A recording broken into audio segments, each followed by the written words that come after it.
Welcome to the Validating Hours training for Welfare Transition Program, brought to you by Cheryl Goebel. Today we will be providing you with information on how validating hours for program participants are important, and this presentation will provide an overview of who is responsible for validating hours, how hours and documents are verified and obtained. Let's start off with a few basics about validating hours. First, we ask ourselves, whose job is it to validate hours? It is each of our jobs to validate hours and ensure we are doing so with accuracy. There are several ways that we can validate hours that are being turned in for participation purposes.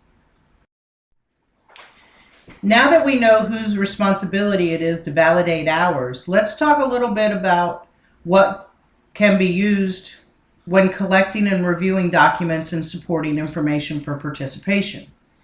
The first area that we'll be discussing today is checking job searches and different ways we can validate them.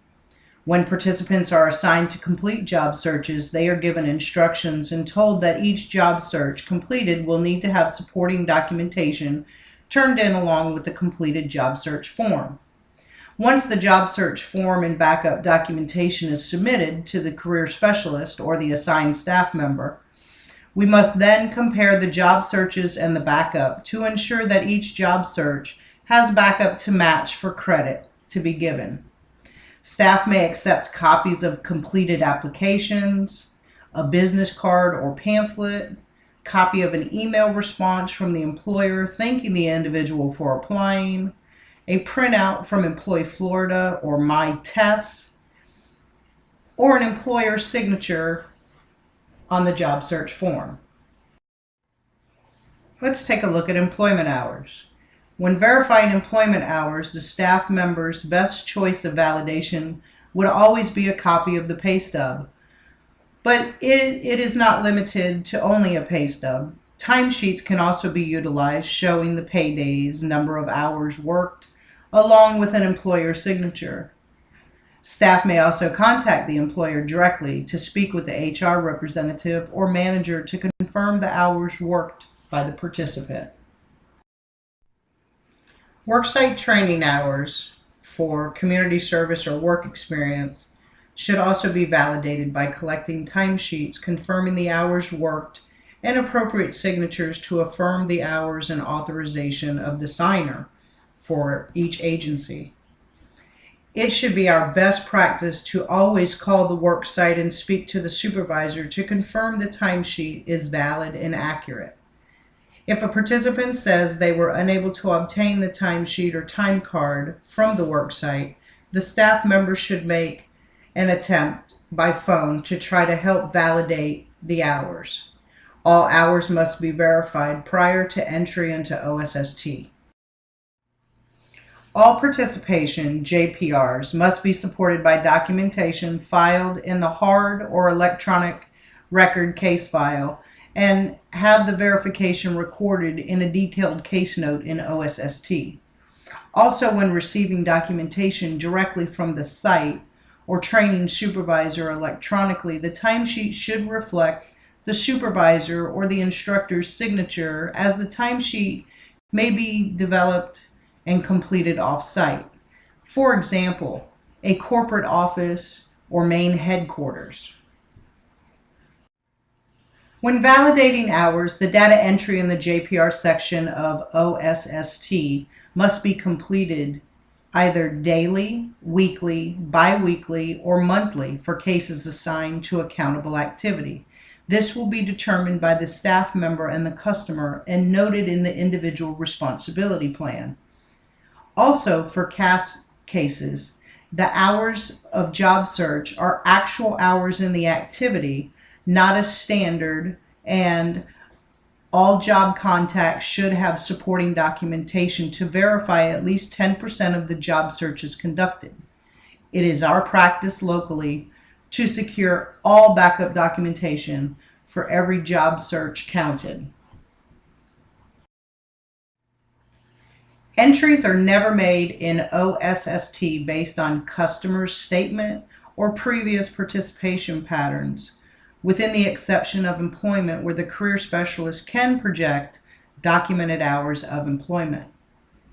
If the career specialist has documented hours of employment for a complete pay cycle, hours for future weeks can be projected for up to 6 months. After 6 months, hours of employment must be obtained again. Support services other than child care will not be available until the individual documents current hours of employment. A case note must be entered explaining the projected hours and the week that the hours were originally documented. The medical verification form is a 3-page form that includes a letter to the physician requesting the release of the client's information, a page disclosing the WT participant's rights and responsibilities, another page disclosing the WT participant's rights and responsibilities regarding the release of medical information, a request for the physician to provide information regarding restrictions on participation in both work and classroom activities, and a place for the physician to provide an estimated duration of the condition and the therapy or treatment plan prescribed for the participant. The medical verification form must provide a signed statement by a licensed physician under Chapter 458 and Chapter 459. The documentation will supply an in-depth description of the participant's limitations. Physicians licensed under 458 have license numbers that begin with the prefix ME, and physicians licensed under 459 have license numbers that begin with the prefix of DO. The medical verification form will not be considered valid if signed by any other acting physician that does not fall under the prefix ME, DO, or OS. Medical verifications may not be signed by anyone else, with no exceptions. Be sure that we are looking at the licensure numbers and codes on the medical verification forms always. Transitional cases. Now let's look at what's required for transitional cases when receiving support services. Transitional cases may only receive supportive services when turning in pay stubs. This would include child care and any other services offered.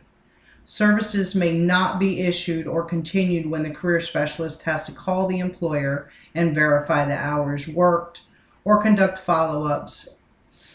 It's the client's responsibility, and we should be informing the clients of this prior to the cash closing, no exceptions.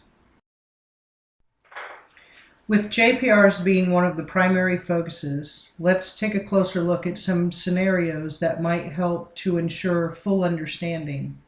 Here goes. If a career specialist later receives documentation that the hours of employment differ from the projected hours, the career specialist will then update the JPR entry with the corrected hours and explain fully the difference in the case note. The career specialist then can project hours based upon the new documentation received. Here's another example. If the customer is using community service hours to meet the federal core requirement, the customer must participate the calculated amount of hours before any non-core activity can count towards federal participation rates. If the customer is engaged in another core activity, the customer can be assigned to less hours of community service. Also, excused absences are limited for individuals in unpaid work activities and can be provided and counted. Reasonable short-term excused absences for hours missed due to holidays and a maximum of 80 additional hours of excused absences in any 12-month period, and no more than 16 hours of which may be occurring in any 1 month, will be used to count towards participation rates and requirements. In order for the excused absences to count as actual hours of participation, the individual must have been scheduled to participate in an allowable work activity for a period of the absence. Also, when looking at JPRs, don't forget about the rounding, and remember, entries with decimal numbers ranging from 0.1 through 0.499 are rounded down when entering the hours in the JPR. For example, 28.2 hours is entered as 28. Entries with a decimal number ranging from 0.5 to 0.9 are rounded up when entering the hours in the JPR. For example, 28.5 hours is entered at 29. Try to remember, look right next door. 4 or less, just ignore. 5 or more, add 1 more. Just a few more helpful hints to look at are, when documenting portions of an hour, convert to minutes and then round. If less than 30 minutes, round down. If 30 minutes or more, round up. If staff is unable to secure documentation or verification using any of the methods that we have talked about above, then we should enter a 0 in the JPRs for the appropriate days or weeks, and if viable, issue a 2290 if the customer for failure to provide information. It is acceptable to enter a 0 in the JPR if the customer failed to complete any hours of the activity. All entries in the JPR must have and be aligned with a case note entered documenting and verifying the hours of activity. Last but not least, let's talk about self-employment in JPRs.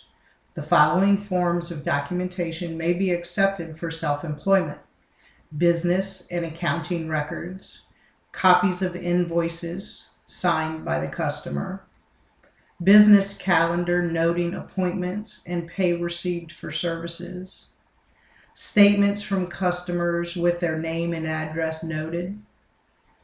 Hours of self-employment are determined by taking monthly gross income minus business expenses, dividing it by 4.33, and by the state minimum wage. This concludes our session of the data validation presentation. We hope that you have found added knowledge about the data validation process for the WT program. If you have any further questions, please feel free to contact us to discuss further. Today's presentation was featured and voiced by Cheryl Goebel. Thank you and enjoy your day.